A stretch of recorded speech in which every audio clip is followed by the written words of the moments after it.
ফোনটা দাও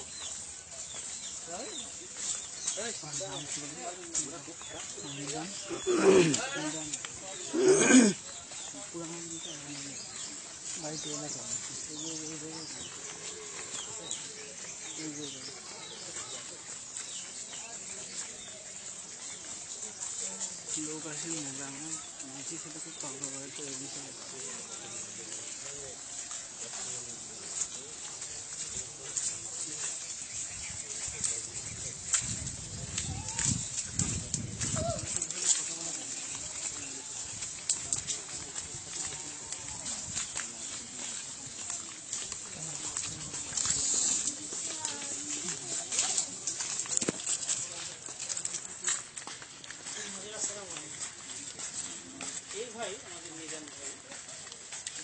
ফজরের নামাজ এখান থেকে যে কেন্দ্রীয় মসজিদে পড়তেন ফজরের নামাজ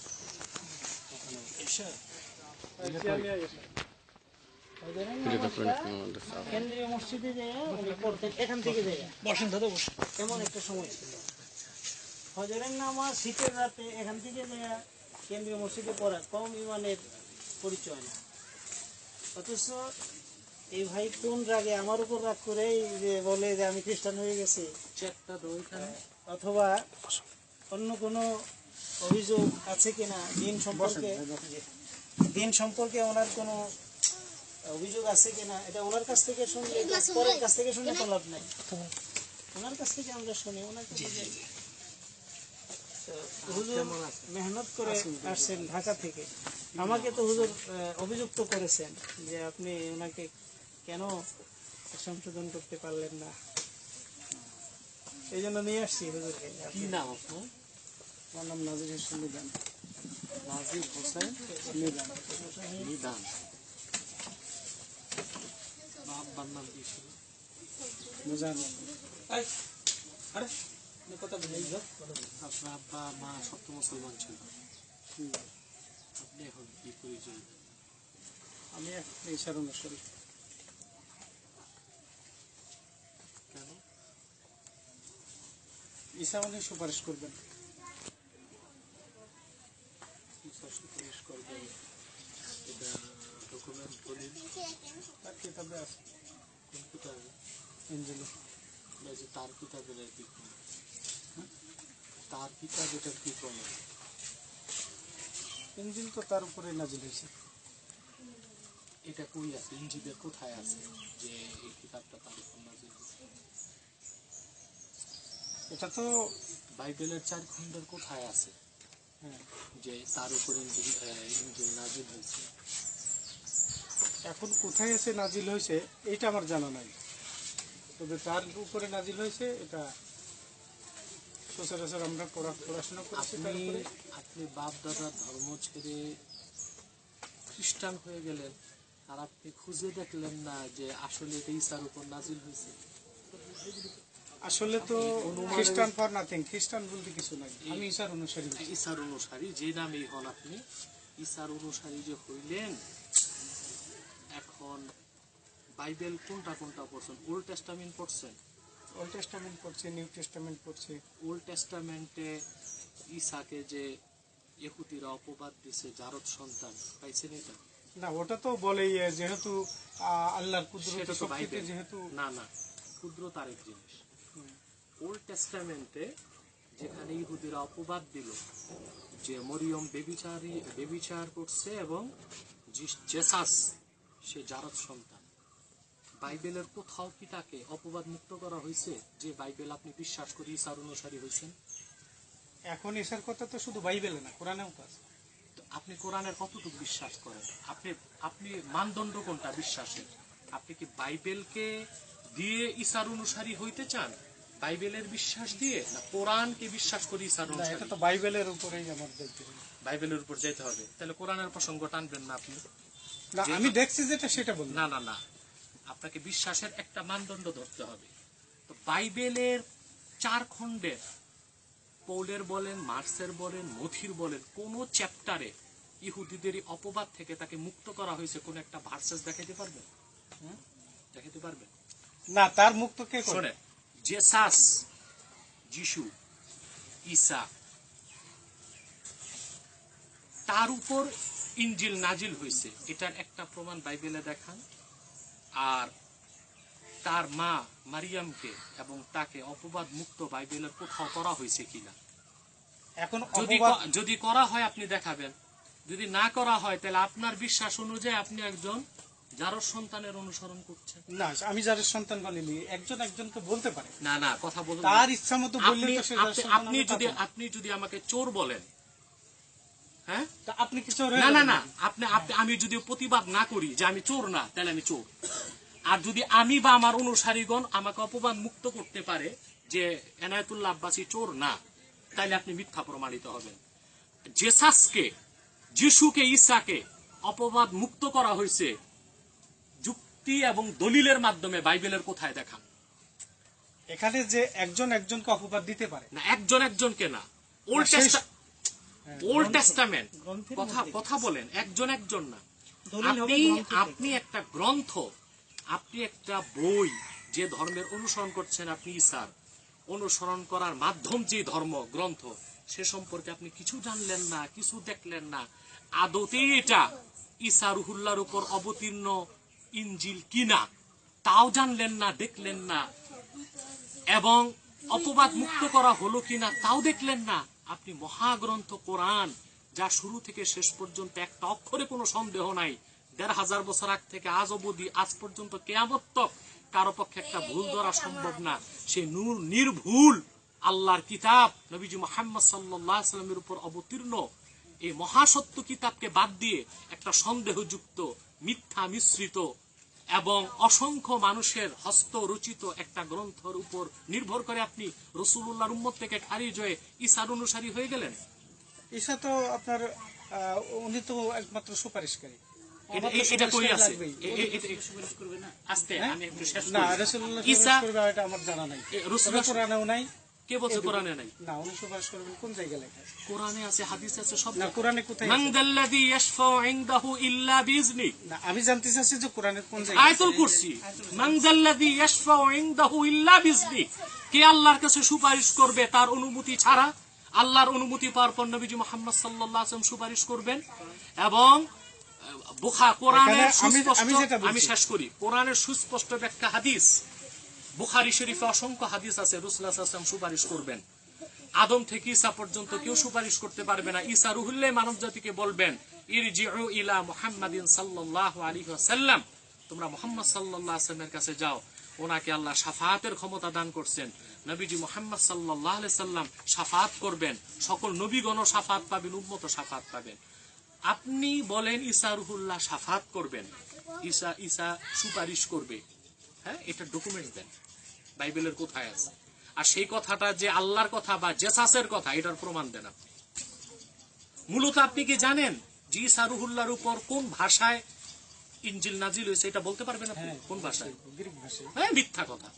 ঈসা রুহুল্লাহর ভাষা গ্রিক ছিল না, সুরিয়ানি ভাষা ছিল। আপনি এটাও জানলেন না যে ঈসা রুহুল্লাহর উপর নাজিল হলো কোন ভাষায় কিতাব, সুরিয়ানি ভাষা, সেটাকে অনুবাদ করা হইলো ইব্রানি ভাষা, ইব্রানি থেকে হইলো হিব্রু, গ্রিক তো বহুত পরে। আরামীয় ভাষা। এখন মূল যে ভাষা আল্লাহ নাজিল করছে সেটাই তো আপনাদের হাতে নাই।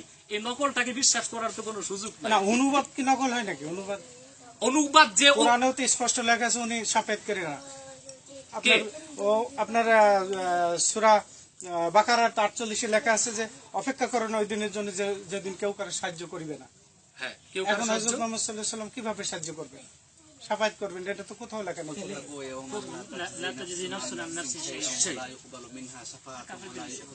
এটা আল্লাহ আমি জানতে চাই, আমি বাংলায় জানতে চাই। আমার আমি বাংলাতেই বলি, আপনি বাংলা কোরআন থেকে আমার দেখান। আমি বাংলাতেই বলি, আমি বাংলাতেই সূরা বাকারার 123 তাই লেখা আছে। আমি তা বাংলাতেই বলতেছি। এবং সূরা 46 নম্বর সূরা 9 নম্বর আমাকে শেষ সূরা করতে দেন। আহকাফের 9 নম্বর আয়াতে তাই বলতেছে। সব ঠিক আছে, ওই কথাগুলো আল্লাহ তাআলা বলেন অবিশ্বাসী, আপনাদের মতো অবিশ্বাসীদের ক্ষেত্রে যারা রাসূলুল্লাহর উম্মত হবে না তাদেরকে আল্লাহ নির্ধারণ করছে। আপনি আয়াতের একটু দেখছেন, আগে পরে দেখবেন না? আগে পরেও ওই আল্লাহ তো কোরআনে বলেন লা তাকরাবুস সালাতা ওয়া আনতুম সুকারা, তুমি নেশাগ্রস্ত অবস্থায় নামাজের কাছে যেও না। এখন কি আপনি অর্ধেক বাদ দিবেন? একটু বলি, আমাকে শেষ করতে দেন। কোরআনে বলছে যে আপনি কোরআনের প্রসঙ্গে যেতে পারবেন না, আপনি তো কোরআন বিশ্বাস করেন না। আমি বিশ্বাস না করি। আপনি কি কোরআন বিশ্বাস করেন? আপনার কোরআনে তো আমার তো পড়েছি, আমার তো না, যেমন আমি বাইবেল মোটেও বিশ্বাস করি না, আমি শুধু কোরআন বিশ্বাস করি। ঠিক আছে, এটা আপনার ব্যাপার। না, আপনি তো কোরআন বিশ্বাস করেন না। আমার একটু বলতে দেন। আমি শেষ করি, তারপর আপনার আধা ঘন্টা শুনবো আপনার কথা। কোরআন থেকে আপনি দলিল দিবেন না, যেটা আপনি কোরআন বিশ্বাস করেন না।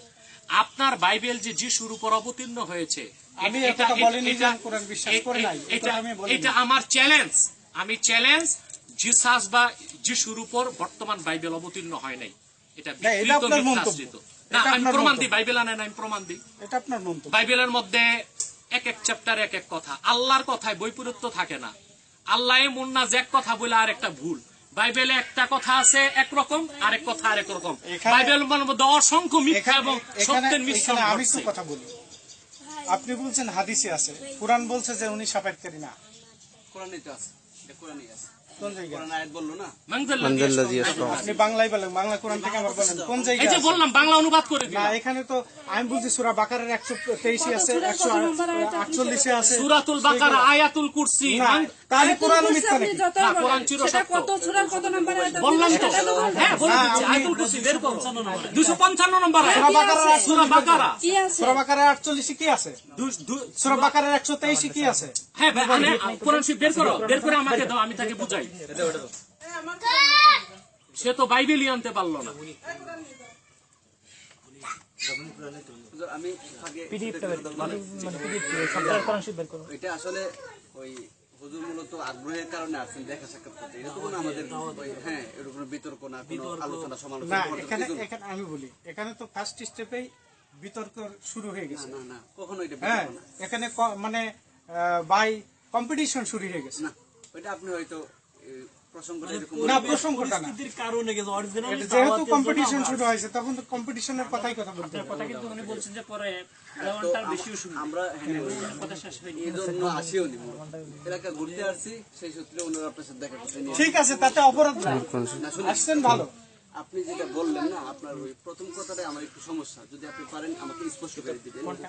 ওই যে আপনি বললেন যে ইনজিল শরীফ, ঠিক আছে, ওই ইনজিল শরীফটা একটা নতুন নিয়ম না বাইবেলের? হ্যাঁ, নতুন নিয়ম। বাইবেলের নতুন নিয়ম, আপনি ইনজিল শরীফ কেন বলছেন? কি বলবো? বাইবেলের নতুন নিয়ম তো, নতুন হচ্ছে ইনজিল আর নিয়ম হচ্ছে শরীফ। না, আমি ওইটা আমার দরকার নেই। আমার দরকার আছে আমি একজন পাপী মানুষ, আমার সুপারিশকারী লাগে। 255 ইনজিল শরীফ না পাইলাম। 255 তে কি আছে? ওই আরেকটা ওই যে আর বাংলা কি আছে আপনি তাই বলুন। আরবি বলা বাদ দেন, বাংলা হ্যাঁ বাংলা বলতেছি, কে আছে আল্লাহর কাছে সুপারিশ করবে তার অনুমতি ছাড়া, হ্যাঁ অর্থাৎ আল্লাহর অনুমতি পাওয়ার পর সুপারিশ চলবে, আর যিনি করবেন তিনি মুহাম্মদ সাল্লাল্লাহু আলাইহি সাল্লাম। তো এইটা যে হযরত মুহাম্মদ সাল্লাল্লাহু আলাইহি সাল্লাম যে সুপারিশ করবেন না সেটা তো কোরআনেই আছে। কোথাও নাই, এটা চ্যালেঞ্জ। আপনি বের করেন কত সূরা। এই বের করো। হ্যাঁ 9 নম্বর সূরা 9 নম্বর আয়াত সূরা 46 নম্বর সূরা বের করে দাও, আহকাফ। এদিকে আনো। বের করেন। সূরা বাকারা 48 বের করেন। সূরা বাকারা 48 সূরা বাকারা 123 বের করেন। 48 আগে বের করো, আগে ঠিক বের করো। 46 আপনার যে বিশ্বাসের মূল, বাইবেলে আপনি পাইছেন ঈসা সুপারিশ করবে, এটা বাইবেলে নাই, এটা আল্লাহ নাজিল করে নাই, বলেনি নাই।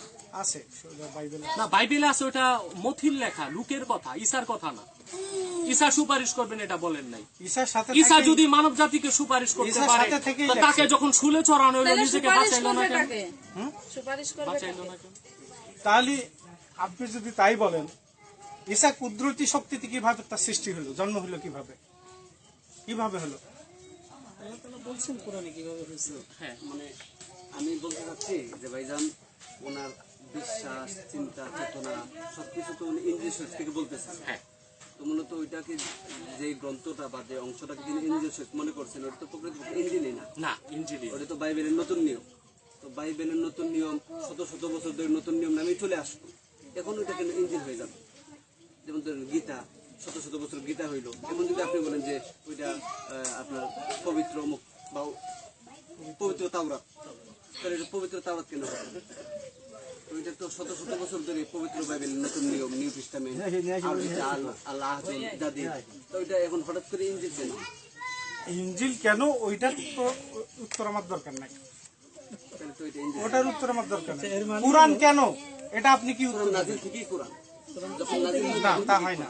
কোরআনের ভিতরে আছে কোরআন নাম কোরআন। যেমন আপনার সূরা তাহার 2 নম্বর আয়াতে বলতেছে তার উপরে কোরআন নাজিল হয় নাই, আপনি কি বলবেন? কোথায় কোনছো? সূরা তাহার 2 নম্বর আয়াতে এই বের করো। তাহার তো তাহা, সুরাই নাই। তাহা, কোনো তাহা তো সূরাই নাই। আছে আছে।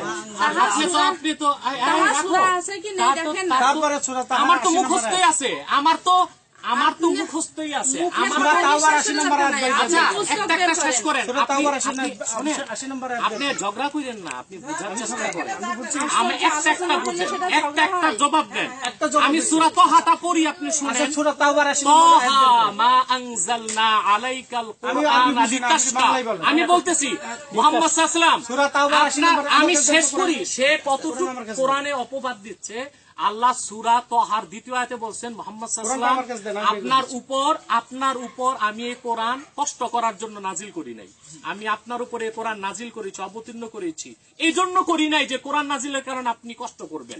সূরা তাওবার 80 নম্বর আয়াত বের কোথায় করেন। আল্লাহ বলছেন যে ওনার রাসূলের উপর কোরআন নাজিল করেন নাই? অর্ধেক বইলে অর্ধেক। অর্ধেক বইলে অর্ধেক ছাড়লেন। সাদে নজরুলে আবার আরেকটা কথা ব্যাখ্যা করেছে ওখানে, যে কোন এক কাফের 80 নম্বর আয়াত বের করেন। ওইটারই সাদে নজরুলে ব্যাখ্যা করেছে, কোন এক কাফের মুমিনের কাছে টাকা হলত করে, এবং টাকাটা দেবে না, যদি মুহাম্মদকে অবিশ্বাস করা হয় তাহলে পরে কি করো বাবা? টাকা হাওলাত হাতে হয়ে যায়। আমি পড়বো না, আপনি পড়বো। আমি ইন্টারমিডিয়েট এবার অ্যাডমিশন দেব। আচ্ছা একটু শোনো।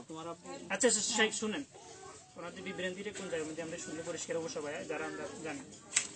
সেটা তো আবার 80 নম্বর আয়াতে বলা হয়েছে, তুমি উহাদের জন্য ক্ষমা প্রার্থনা করো অথবা উহাদের জন্য ক্ষমা প্রার্থনা না করো, একই কথা। তুমি 70 বার উহাদের জন্য ক্ষমা প্রার্থনা করিলেও আল্লাহ উহাদেরকে কখনোই ক্ষমা করবেন না। এই জন্যই যে উহারা আল্লাহ ও তার রসুলের সঙ্গে কুফরি করেছে। আল্লাহ পাপাচারী সম্প্রদায়কে সূরা বাকারার 123 বলেন। একটা শেষ করেন। এটা আপনি কি বললেন যে রাসূলুল্লাহ সাল্লাল্লাহু আলাইহি ওয়াসাল্লাম সুপারিশ করবেন না? রাসূলুল্লাহ সাল্লাল্লাহু আলাইহি ওয়াসাল্লাম সুপারিশ করবেন না, কাফের মুশরিক অবিশ্বাসীর জন্য। এখানে তো পরিষ্কার পরিষ্কার। উনি আপনি সাফাই তাইলে করবে, আপনি কোরআনের কোথাও লেখা নাই। আপনি কিভাবে কেউ লোক বললেন? সাহায্য করে, সূরা বাকারা 48 পড়েন, 123 এই পড়েন। যে আমি সূরা বাকারা থেকে আচ্ছা আরেকটু একটা আয়াত করে তো আর সবকিছু ব্যাখ্যা করা তোমরা যায় না। তোমরাই ঠিক তো আছে, একটা আয়াতের আচ্ছা, অর্ধেক বাদ দিচ্ছ, অর্ধেক বলতেছো। না আছে পড়ুক না কেন কথাটা তো মিথ্যা কথা লেখা আছে। একটা আয়াত নিয়ে আচ্ছা আচ্ছা আরেকটা, তার যত আয়াত আছে বের করে দাও। সব শুনছে। প্রথম কথা হচ্ছে আমরা আয়াতগুলো যখন পড়বো তখন এই আয়াত থেকে আপনি বুঝিয়ে দিবেন যে এই আয়াত দ্বারা বোঝানো হয়েছে যে সুপারিশ করা যাবে না। যেমন এই আয়াতে আমরা যখন পড়লাম এখান থেকে কিন্তু আপনি প্রমাণ করতে পারলেন না যে এই আয়াতে কিন্তু বলা হয়নি যে মোহাম্মদ রাসূলুল্লাহ সুপারিশ করতে পারবে না, বলা ওনার হয়নি। কথা তো কাজে লাগবে না তাই বলছে ওখানে। হ্যাঁ, কাফেরের জন্য, কাফের অবিশ্বাসের জন্য। সুপারিশ করতে পারবে ওখানে কাফের স্পষ্ট আছে, এই যে অবিশ্বাস, এই যে আমার কথা বুঝতে এই যে আবার শুনুন, আপনি যে আবার শুনেন। উনি একথা ওখানে বলেননি যে আমার সুপারিশে কারণ আল্লাহ সুপারিশ করতে পারবে এই কথাও অন্য জায়গায় আছে, আবার সূরা বাকারা আছে। সেখানে বাকারা বের করে সূরা বাকারা 123 সবাই কথা বললে শোনা যাবে না। কেউ কথা বলেন না। আচ্ছা, 48 নম্বর আয়াত সূরা বাকারা। তোমরা সেই দিনকে ভয় করো যেদিন কেউ কাহারও কোনো কাজে আসিবে না, কাহারও সুপারিশ গ্রহণ করা হইবে না, কাহারও নিকট হইতে বিনিময় গৃহীত হইবে না, এবং তাহারা কোনো প্রকার সাহায্য প্রাপ্ত হইবে না। এইটার দ্বারা ঈসা সুপারিশ করবে না। হ্যাঁ, এখানে কি বলা হয়েছে? কি বলো, কেউ কারো সুপারিশ আল্লাহ শুনবেন আমি না। বলি জি, আপনি বুঝাই দেন। আমি বুঝাই দিই বুঝান, বুঝাই দিচ্ছি। কোরআনে বলছে কেউ কারো সাহায্য করিবে না পাইবে না কেউ কারো তাহলে সুপারিশ। হযরত মুহাম্মদ সাল্লাল্লাহু আলাইহি সাল্লাম উনি সুপারিশ করতে পারবেন না তা কোরআন অনুযায়ী তো, বলছে। আচ্ছা এটা তো এখানে বলা নাই। কেউ মানে আচ্ছা সবাই তো। তাহলে তো ঈসাও করবে না, মানে তো সবাই। ঈসাও তো এইবার করবে আমি না। বলি ঈসার কিতাবে সেটাই আছে ঈসার কিতাব ইনজিলে সেটাই আছে। ঈসার তো কিতাবই নাই। অথচ কোরআনে আরেক জায়গায় আছে 255 নম্বর আয়াতে নিদেন ভাই, ঈসা আলাইহিস সালাতু ওয়াস সালাম সূরা বাকারার 123 বের করেন এই যে স্পষ্ট এখান থেকে সূরা। উনি এটা বিশ্বাস করে, আর আচ্ছা আচ্ছা আচ্ছা বের করো, পরিষ্কার আয়াত পড়ি, তুমি অনুবাদ বের করো। নাম্বার? এই যে আল্লাহ স্পষ্ট, আল্লাহ বলছেন ওয়াস্তাগফির লাহুম ওয়া শাওয়িরহুম ফিল আমর, অর্থাৎ আপনি উম্মতের জন্য ক্ষমা চান, আমি আল্লাহ ক্ষমা করে দিব। স্পষ্ট। আপনি কোরআনের একটা আয়াত বের করে দাও। না না, আপনি কোরআনের একটা আয়াত বিশ্বাস করি কি আরেকটা করবেন না? আরেকটা করবেন না। আপনি যে আয়াত দেখালেন, একই জায়গায় দুই রকম কথা তো বলেননি উনি না না, একই জায়গায় দুই কথা বলা না। কোরআনের ওই আয়াত, যে আয়াত দিয়ে বলছেন কোরআন আমি বলছেন শেষ যে করি। কোরআনের সুপারিশ গ্রহণ করা হইবে না আপনি যদি ভাই কোরআনের এই আয়াতকে বিশ্বাস করেন তো ঈসাও সুপারিশ করবেন না। এখন আপনি আমি দেখছি আপনার কোরআনের কথা আমি বলছি যে আসলে এখানে এটা আছে আমি তাই বলছি তাও তো বিশ্বাস না বিশ্বাসের বিষয় আছে আলাদা ঈসাও সুপারিশ করবে না। আচ্ছা, এখন দ্বিতীয় কথা হচ্ছে আমরা আরেকটা এখানে আয়াত আছে দেখাইলাম না, অন্য কারো সূরাতে, সুপারিশ গ্রহণ করা হইবে না অন্য সূরাতে ঠিক আছে কিনা 123 বের করেন সূরা বাকারা ওইটা বের করো, যেটা দেন ওয়াস্তাগফির লাহুম। আয়াত নাম্বার বানাকে আয়াত নাম্বার সূরা নাম্বার আয়াত নম্বর 158 এখানে বলা হয়েছে, এবং তোমাদের মৃত্যু হইলে অথবা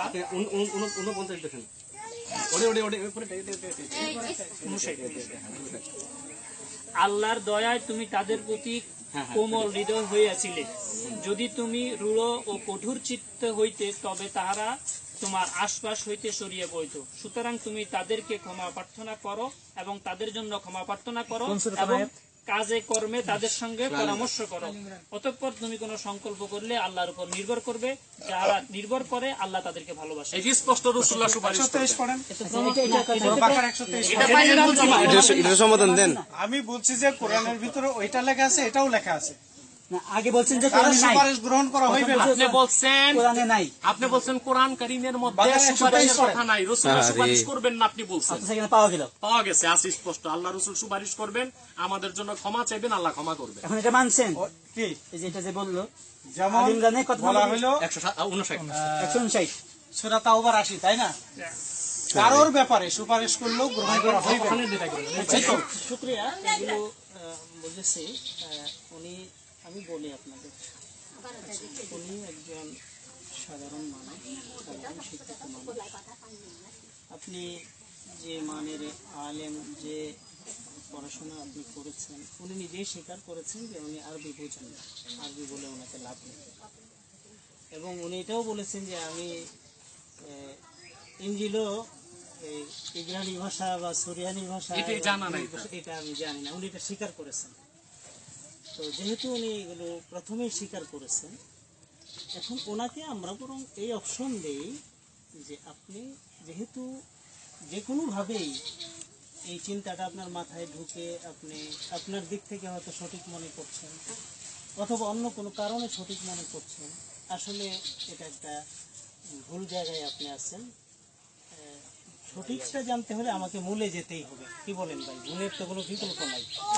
ইঞ্জিল মূল করতে হবে, এমনকি ইঞ্জিলের পুরোটাই আপনাকে দেখতে হবে। যেমন আপনার হাতটা আপনার পুরো শরীর না, আপনার হাতটা সহই আপনার পুরো শরীর।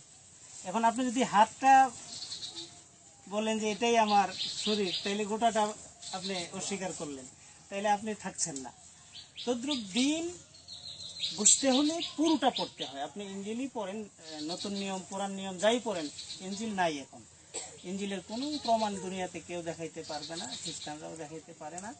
এমনকি তাদের গবেষকরা, এই খ্রিস্টান গবেষকরা অসংখ্য মত ইতিমধ্যেই দিয়ে ফেলছেন, যারা অলরেডি গবেষক পর্যায়ে, যে এর মধ্যে এতগুলো অসঙ্গতি আছে, প্রতিটা ভার্সনেই অসংখ্য অসঙ্গতি, প্রতিটা সংস্করণেই অসংখ্য অসঙ্গতি, যেটা অন্য কোনো গ্রন্থে এরকম পাওয়া যায় না। এই জন্য আপনাকে আমরা যেটা অনুরোধ করতে আসছি, আপনি আমাদের ভাই, আপনি মুসলিম, আপনি গভীর ফজরের নামাজ গিয়ে কেন্দ্রীয় মসজিদে পড়েছেন, আপনার প্রতি আমাদের মহব্বত থেকে আমরা আসছি। আপনি জাহান্নামে গেলে বা আমি জাহান্নামে গেলে আপনার ক্ষতি নাই, আর আপনি জাহান্নামে গেলে আমার ক্ষতি নাই বেসিক্যালি। কিন্তু ক্ষতি আছে একটা, যে আমরা যখন একজন মানুষকে পুকুরে পড়ে যেতে দেখি, একটা শিশু মরে যায় দেখি, তখন আমার দায়িত্ব হয়ে যায় তাকে ওঠানো। কেউ যদি কারোর বাড়িতে আগুন লাগে, তাহলে আমাদের নৈতিক দায়িত্ব হয়ে যায় আগুন নিবানোতে সহযোগিতা করা। তো আপনি যেহেতু নিজে এই দাবি কখনো করেন না, করা সম্ভবও না, যে আপনি কোরআনের সব বুঝেন আর বাইবেলেরও সব বুঝেন, এটা আপনি নিজেও দাবি করেন না। আপনার শুরুর কথাতে আমি বুঝেছি। তো যেহেতু দাবি করেন না, এই জন্য আপনাকে আমরা অনুরোধ করব যে আপনি বিষয়গুলো একটু পড়াশোনা করেন। পড়াশোনা করলে এবং পাশাপাশি খ্রিস্টান পণ্ডিত, মুসলিম পণ্ডিত, তাদের সাথে কনসাল্ট করেন। পড়াশোনা করলেই সব বুঝে আসবে না, কারণ আমরা তো এই ছোটোকাল থেকে এই পর্যন্ত পড়তেছি, সব জিনিস টেক্সট পড়েই বুঝি না। তখন আবার শিক্ষকের কাছে গিয়ে ব্যাখ্যা বুঝতে হয় যে স্যার এটা তো এই আয়াতে বললো এরকম, এই আয়াতে বললো এরকম, এটা কি সমাধান, তখন পণ্ডিতরা এগুলো বুঝান। তো আপনাকে একটু পড়াশোনা করতে হবে। আপনি আমাকে তো চিনেন, আপনি আমার সাথেও পরামর্শ করেন নাই যে আমি খ্রিস্টান হইতে চাই বা ইসাই ধর্ম পালন করতে চাই, ইসলাম ছাইরা। কি বলেন, এই দোষ ইসলামের মধ্যে পাই আর এই গুণ ইসাই ধর্মের মধ্যে পাই, এই কারণে আমি এটা ছাইরা, মন্দটা ছাইরা ভালোটাই যেতে চাই। এই ধরনের কোনো পরামর্শ আপনি কখনোই করেন নাই। অথচ আপনার ফ্যামিলির খুঁটিনাটি বিষয় নিয়েও আমার সাথে বিভিন্ন সময় পরামর্শ করেছেন। বোঝা গেছে যে আপনি আমাকে মহব্বত করেন। এই জন্য আমি অনুরোধ করব যে আপনি পড়াশোনা করেন। আপনাকে আজকেই সব আমাদের সাথে স্বীকার করতে হবে, বিষয়টা এরকম না। আপনি ভালো বুঝছেন কি শুদ্ধ বুঝছেন, ওই আপনার মাধ্যমে ওনাকে বলেন তর্ক জুড়াই দেয়, আমরা আসলাম মহব্বত করে তাকে নাজাতের পথ দেখাইতে, সে তো একটু রাগ করে বসে। না, রাগ করেন না, আমি তো রাগ করিনি, বরঞ্চ হচ্ছে উগ্রতা আপনার মধ্যেই বেরিয়ে আসছে, সেটা আমি লক্ষ্য করি। কথাটা শেষ করতে দিতে আমার হয়। ভিতর থেকে এরপর রাগের আপনি কোনো বলেন। কথা না ঠিক আছে। বেরোইছে আমি মনে করি। আপনি করে উত্তর নিয়ে নেন। কোরআন শরীফের যতগুলো আয়াত আপনি দেখাইলেন, প্রত্যেকটার খণ্ডিত অনুবাদ আপনি করছেন। আমরা অংশটুকু করেছেন, আপনি কথা বলবেন, আমি বলি। আমরা পূর্ণাঙ্গ অনুবাদ করে দেখাইলাম যে কোরআনের যে আয়াত দিয়ে আপনি সাব্যস্ত করতে চান আল্লাহ রাসূল সাল্লাল্লাহু আলাইহি ওয়াসাল্লাম সুপারিশ করবেন না, সেই আয়াত দিয়ে একটা প্রমাণ হয়, তাহলে ঈসাও সুপারিশ করবেন। কিন্তু আমরা কিন্তু শেষ করি, আপনি বলবেন আপনি। 2, আমরা পরিষ্কার সূরা বাকারা আয়াতুল কুরসি থেকে দেখাইলাম, মানদাল্লাযী ইয়াশফাউহু ইল্লা বিইজনিহি, আল্লাহর অনুমতি ক্রমে নবীজি মুহাম্মদ সাল্লাল্লাহু আলাইহি ওয়াসাল্লাম সুপারিশ করবেন। আলে ইমরান থেকে দেখাইলাম আল্লাহ নিজে ওনার হাবিবকে বলছেন যে উম্মতের জন্য আপনি আমার কাছে ক্ষমা চান, সুপারিশ করেন, আমি ক্ষমা করব। তো কিভাবে আপনি বললেন আল্লাহ রাসূল সাল্লাল্লাহু আলাইহি ওয়াসাল্লাম সুপারিশ করবেন না? আপনি ঘর থেকে কোথাও নাই, সূরা বাকারাই বলছে যে কেউ কারো সুপারিশ করতে পারবে না। আবার বের করো, আবার বুঝে আবার বের করো। আপনি 123 বের করেন, সূরা না, বাকারা আপনি 48 একটার টাই পর একটা বলছে। বলবেন না, একটা জবাব নেওয়া ধারাবাহিক। আমি দুইটাই ওই একটা যেহেতু শেষ এক জায়গায় নেই এই জন্য বলতেছি। একটা শেষ করি। দুইটাই করে নেই। পুরি যারা করে তাদের জন্য সূরা বাকারা 123 শুধু 46 নাম্বার। সূরা বাকারা 123। আগে 46 বলছি না, আগে 46টা বাইট করি।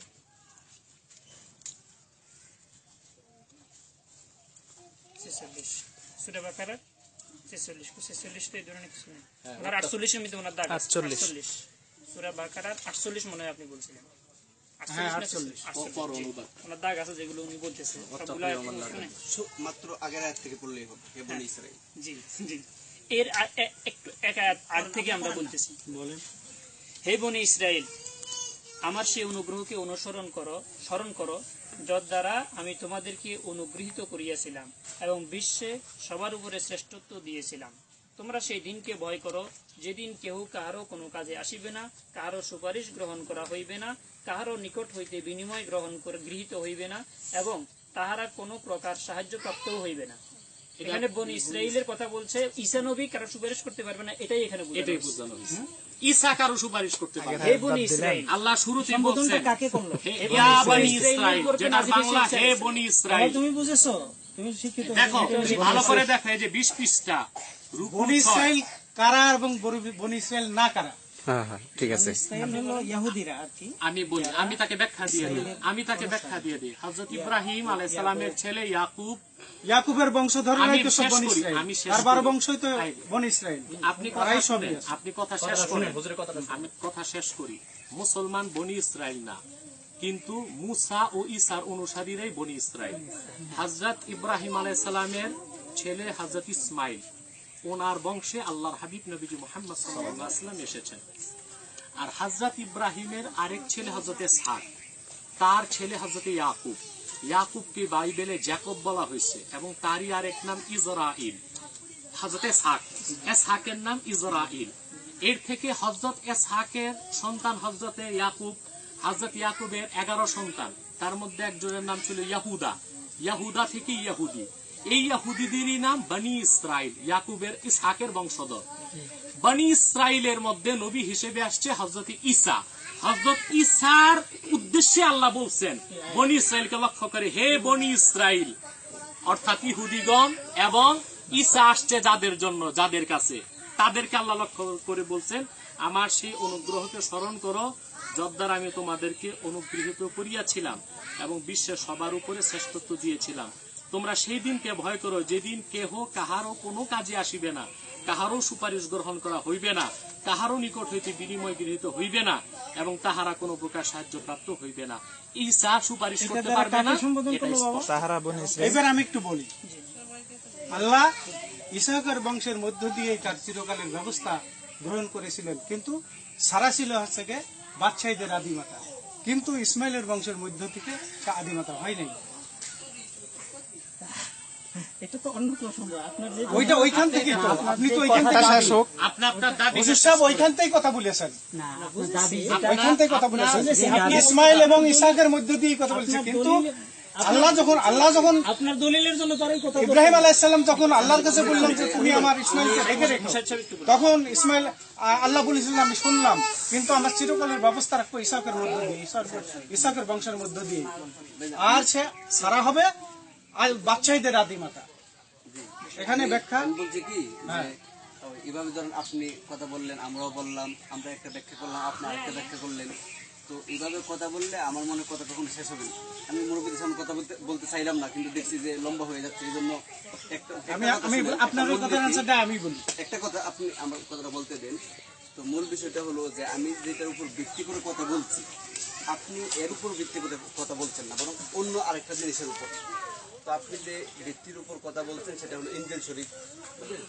তো এই বিষয়টা আগে আমার মনে হয় আপনার কাছে স্পষ্ট হওয়া উচিত যে আদৌ এটা ইনজিল কি, কারণ ওইটা শত শত বছর ধরে বাইবেলের নতুন নিয়ম, নিউ টেস্টামেন্ট। এখন হঠাৎ করে আপনি কেন ওইটাকে ইনজিল বলছেন? আমি বলি, আপনার সূরা আনামের 192 নম্বরে আয়াত দেখেন, সূরা 1937 দেখেন কি বলে। আরে আপনি তো কোন আয়াতেরই শেষ করতেছেন না। আগের কিতাবের কথাই বলতেছে, ঠিক আছে? আপনি কোরআনের কোথাও এখন ইনজিল নেই, এটা আপনি কিভাবে প্রমাণ করবেন? আমার কাছে প্রমাণ আছে। কথা হলো এখন যে ইনজিলটা, ওই ইনজিলের নাম হলো নতুন নিয়ম, নিউ টেস্টামেন্ট। কোরআনের কোথাও কোনো আয়াতে না, আয়াতের ব্যাখ্যা বিশ্লেষণে কোথাও নিউ টেস্টামেন্ট নতুন নিয়ম নামে কোনো কিছু আছে? এটাকে আপনি জানেন? আয়াতের হ্যাঁ? কোরআনের আয়াতে কোরআনের ভিতরে নতুন নিয়ম নামে কোন গ্রন্থের নাম আছে? নেই।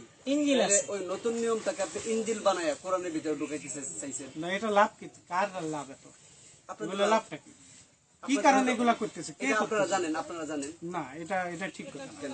এটা আপনার মন্তব্য, না, এটা আপনার মন্তব্য। বাইবেলে এখনো তো নতুন নিয়ম আছে, এখনো আছে। ঠিক আছে, কিন্তু ইনজিল শরীফ না, এটা হচ্ছে আপনার মন্তব্য। না, মন্তব্য না, কারণ আমার প্রমাণ কথা হলো নাই যে তো এই আপনার অংশটা আপনার কাছে কোনো বাইবেলের মতো প্রমাণ নতুন নাই, নিয়ম আপনার না। বইটার মধ্যেই প্রমাণ নাই, তো আপনি কিভাবে প্রমাণ করবেন? আমার নাম আমার বাবা রাখছে এনায়েতুল্লাহ, এখন আপনি সলিমুদ্দিন বলে নতুন নাম রাখবেন, এটাকে গ্রহণযোগ্যতা পাবে? এক একটা ইঞ্জিলে আল্লাহ নাম দিয়েছেন ইনজিল, তাহলে এটার নাম কোরআনের হলো ভিতরে ওই নিউ কথা ঠিক টেস্টামেন্ট। না, যা আগের কিতাব দেখো, সূরা নিসা 4 নম্বর 94 নম্বর আয়াত দেখেন, আগের কিতাবের কথা বলছে। হযরত মুহাম্মদ সাল্লাল্লাহু আলাইহি ওয়াসাল্লামকে হুঁশিয়ারি দেওয়া হয়েছে। হ্যাঁ ভাইজান, আমি এটাই বলছি যে আগের কিতাব তো তাওরাত ইনজিল, তাই না? আগের কিতাব তো তাওরাত ইনজিল। আর এখন আপনি যেটাকে তাওরাত ইনজিল বলছেন, এটা তো নতুন নিয়ম। তাওরাত না, ইনজিলও না। তো তাওরাত ইনজিল নিয়ে আসেন, আমরা দেখব। পুরাতন নয় যে আগের যে কিতাব, যে তাওরাতের কথাটাই তো ইনজিলে আছে। তাওরাতের কথা আছে, তার মানে তো পুরাতন নিয়মের কথা তাওরাত নাই। তো ইনজিলের কথা ইঙ্গিত করতেছে, বলতেছে। শোভা, কিন্তু পুরাতন নিয়মের কথা তো নাই। পুরাতন নিয়মের কথা আছে কোরআনে? নিয়ম তো পুরাতন নিয়ম, নতুন নিয়ম আছে। যেহেতু ঈসা আসছে কুদরতি শক্তির মধ্য দিয়ে, নতুন নিয়ম হবে না? আচ্ছা, ভালো কথা। অবশ্যই হবে। আপনি ইনজিল কেন বলছেন? তাহলে নতুন নিয়ম বলেন। ওই একই কথা। আপনি মন গড়া কথা। নতুন নিয়ম মন গড়া নাই, এখানে লেখা আছে না। আমি কি বানাই বলতেছি না, যেমন আমি বলতেছি যে আপনি বলতেছেন যে ইনজিল বলতে কিছু নাই, এটা আপনার মন্তব্য। নতুন নিয়ম কেন ইনজিল চালায় দিতেছেন? এটা তো দেখাবেন তো ইনজিল। ইনজিল, কোরআনে যে ইনজিলের কথা বলা হয়েছে, ওই ইনজিল তো নাই। আপনার হাতে যেটা, সেই ইনজিল কিনা? আপনার কোরআনেও ইনজিলের কথাই আছে। আমি সেটাই তো বলছি। ওই সূরা আপনি আল ইমরান বের করেন, আমি সেই ইনজিল- আরে বের করলি কেমন? ওই সেই ইনজিলই এইটা, এটা কিনা? অবশ্যই সেটা। এটাই তো আমার প্রশ্ন আমাদের। দাঁড়ান সবাই, এই জায়গায় থাকেন। আপনার দাবি হলো যে কোরআনে যে ইনজিলের কথা বলছে, আমার হাতে যে বাইবেল, এটা সেই ইনজিলেই, এটাই তো আপনার দাবি। হ্যাঁ, আর আমি বলতেছি যে আপনার এই দাবিটা আসলে ভুল দাবি, এটা মিথ্যা দাবি, ওটা সেই ইনজিল না। এটা কিভাবে ভুল? এই তো এখন এটা না সমস্যার সমাধান।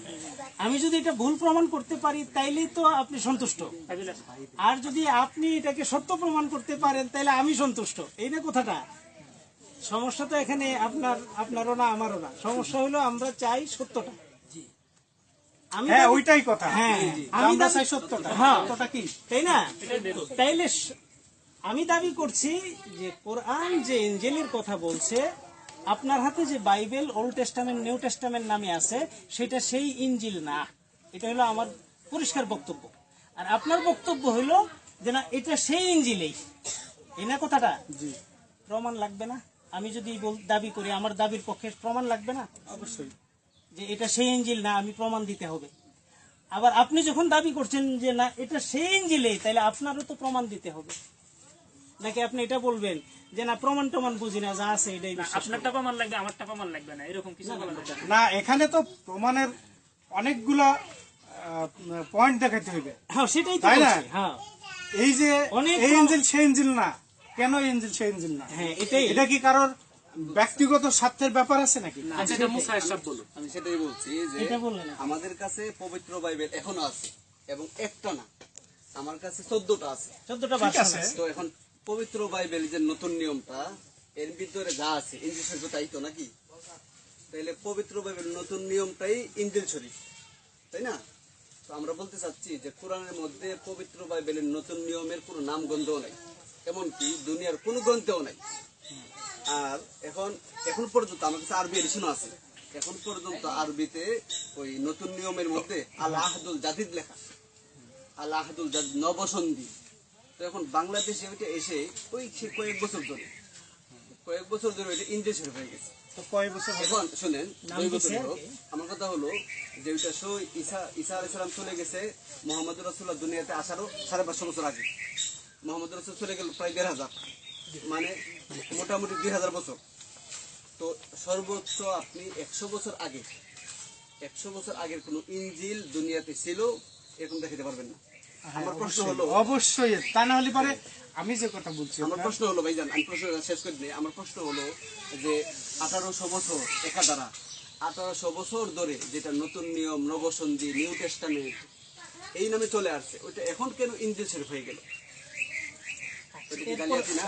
এরপরে আরেকটা কথা আমি যুক্ত করে দিই সাথে, এই আপনাকে বোঝার সুবিধার্থে আপনার যুক্তিগুলো আমরা শুনবো প্রয়োজনে।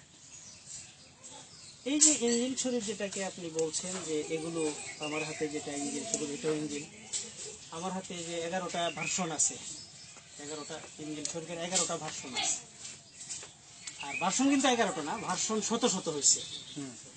মজার ব্যাপার হলো এগুলো আমরা পড়া শুরু করলাম, পড়ে দেখতে পাইলাম একটা ভার্সনের সাথে আরেকটা ভার্সনের মিল নাই।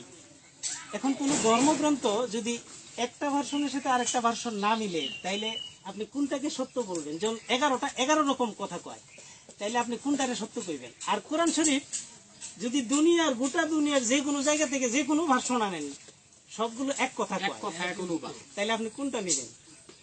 বাবা তুমি কোনটা নিবা? তাইলে আমি এখন আমাদের কথাই নেব। এক অনুবাদের কথা না, এই তো সুন্দর কথা।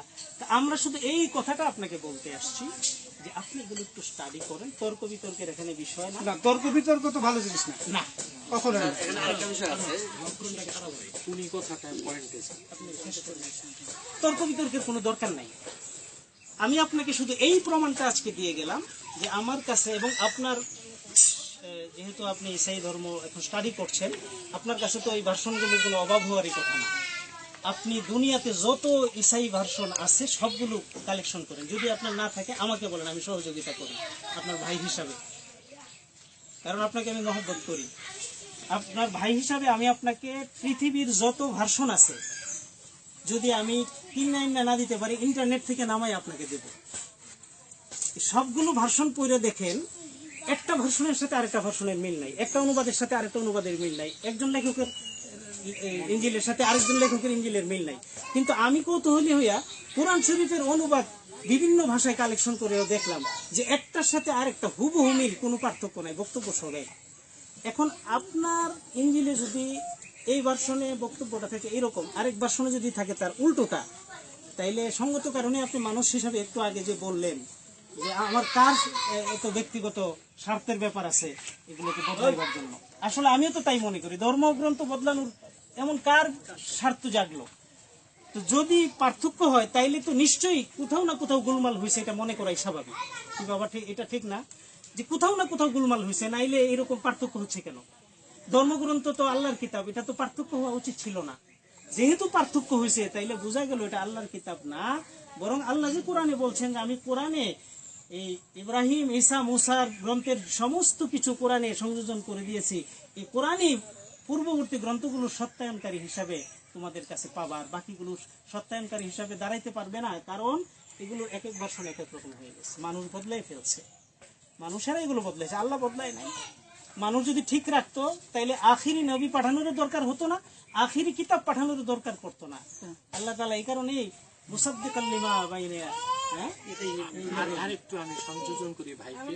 উনি যে বলছেন যে তোমরা তাওরাত এবং ইনজিল পড়ো, আল্লাহ কোরআনে বলছেন তাওরাত ও ইনজিল নবীজি মুহাম্মদ সাল্লাল্লাহু আলাইহি সাল্লামের আগমনের আগ পর্যন্ত তাওরাত ও ইনজিলে প্রচুর পরিমাণ অবিকৃত সত্য কথা ছিল। এই জন্যে আল্লাহ রসুল সাল্লাল্লাহু আলাইহি সাল্লামের আগমনের পরে আল্লাহ তাআলা যারা কোরআনকে সন্দেহ করছে, আহলি কিতাবের ইহুদি খ্রিস্টানদের, তাদেরকে বলছে যে তোমাদের মধ্যে যারা আলেম আছে তারা যে তাওরাত ও ইনজিলের কথাগুলোকে গোপন করে রাখছে, ঢেকে রাখছে, তাদেরকে হাত তুলে পড়তে বলো, তাইলেই তারা কোরআনকে স্বীকার করে নিবে এবং মুহাম্মদ সাল্লাল্লাহু আলাইহি সাল্লামকে বিশ্বাস করতে বাধ্য হবে। বেরিয়ে পড়বে। তো যাই হোক, আমরা আচ্ছা, এবং দ্বিতীয় কথা ইনজিল, তাওরাত, জাবুর তাদের নিজ নিজ যুগে যাদের উপর অবতীর্ণ হয়েছে, ওটা তো সেই সময় আসমানি কিতাব ছিল, আল্লাহর কালাম ছিল, আমরা বিশ্বাস করি এবং বিশ্বাস না করলে আমাদের ঈমান থাকবে না। পরবর্তীতে মানুষের হাত লাগার কারণে তাওরাত, ইনজিল, জাবুর সবগুলি বিকৃত হয়ে গেছে। আল্লাহ তাআলা তার আখিরি নবী, সর্বশ্রেষ্ঠ সর্বশেষ নবী ও রাসূল নবীজি মুহাম্মদ সাল্লাল্লাহু আলাইহি ওয়াসাল্লামের মাধ্যমে দিনকে পরিপূর্ণ করেছেন ১৫০০ বছর আগে। আর এই দিন যেন কিয়ামত পর্যন্ত অবিকৃত থাকে, এই জন্য এই দিনের মূল সনদ কোরআন হেফাজতের দায়িত্ব আল্লাহ নিজের হাতে নিয়েছেন। ইন্না নাহনু নাযালনা যিকরা ওয়া ওয়া ইন্না ইন্না লাহু লাহু লাহাফিজুন। লাহাফিজুন। আল্লাহ বলছেন আল্লাহ বলছেন এই কোরআন আমি নাজিল করেছি মুহাম্মদ সাল্লাল্লাহু আলাইহি সাল্লামের উপর, এই কোরআন হেফাজতের দায়িত্ব আমি আল্লাহ। বিকৃত কেউ এই জন্য আজ পর্যন্ত কেউ একটা অক্ষর বিকৃত করতে পারে নাই। কিন্তু বাইবেলের কোথাও লেখা নাই যে এটা আমি নাজিল করছি আর আমি সংরক্ষণ করব। আর বাইবেলের অস্তিত্বই প্রমাণ দিচ্ছে যে আল্লাহ নাজিল করছেন ঈসা রুহুল্লাহর উপর সুরিয়ানি ভাষায়, সেই মূল ভাষা বিলুপ্ত, সেই ভাষায় কোনো বাইবেল পৃথিবীতে নাই। তারপর ট্রান্সলেট হইল ইব্রানি ভাষায়, সেই ভাষাতেও কোনো বাইবেল নাই, এখন আছে গ্রিক ভাষায় বা হিব্রু ভাষায়। এবং বর্তমান বাইবেল যেগুলো আমরা পাচ্ছি এগুলোর মধ্যে প্রচুর পরিমাণ বৈপরীত্য দেখা যাচ্ছে। চ্যাপ্টার লুকে যেটা আছে চ্যাপ্টার মথিতে তার বিপরীত। যেমন একটা উদাহরণ দেওয়া যায় একেবারে বাস্তবিক, যে বাইবেলের একটা চ্যাপ্টারে, আমার এখন পৃষ্ঠা মনে নাই, যে পৃথিবীর বয়স ধরা হয়েছে ৫,০০০ বছর। আর এখন সায়েন্স দেখতেছে বা ইতিহাসও প্রমাণ করতেছে যে ইব্রাহিম আলাইহিস সালামেরই যুগ চলে গেছে ৭,০০০ বছর। এই বাস্তব একটা চরম একটা অবাস্তব কথা। আল্লাহ তো অবাস্তব মিথ্যা কথা বলতে পারেন না। আবার চ্যাপ্টার পৌলে যে দেখা যাচ্ছে চ্যাপ্টার 1 কথার বিপরীত। এই কথাটার প্রমাণ যদি চান আপনারা, আবার আমরা আসি বাইবেলের সবগুলো সংস্করণ নিয়ে। কোনগুলো নিয়ে আসব? বাইবেল সোসাইটি লন্ডন যেটা ছাপাইছে, বাইবেল সোসাইটি নিউ ইয়র্ক যেটা ছাপাইছে, বাইবেল সোসাইটি বাংলাদেশ যেটা ছাপাইছে, সবগুলো আনি। ইসরায়েল যেটা এবং বাইবেল সোসাইটি ইসরায়েল যেটা ছাপাইছে 11টার মধ্যে ইনশাআল্লাহ আমাদের যে কোনো দায়ী 11টার মধ্যে 1100 রকম কথা বের করে দিবে। 11 রকম না, 1100 রকম বের করে দিবে। আচ্ছা, আমার মনে হয় যদি বিকৃত হয় কোরআনে, কেন আগের কিতাবের কথা বললেন? যে এটা এই জবাবগুলো কোরআনই দিয়ে রাখছে, এই জবাবগুলো বাইবেলও পাবেন আপনি।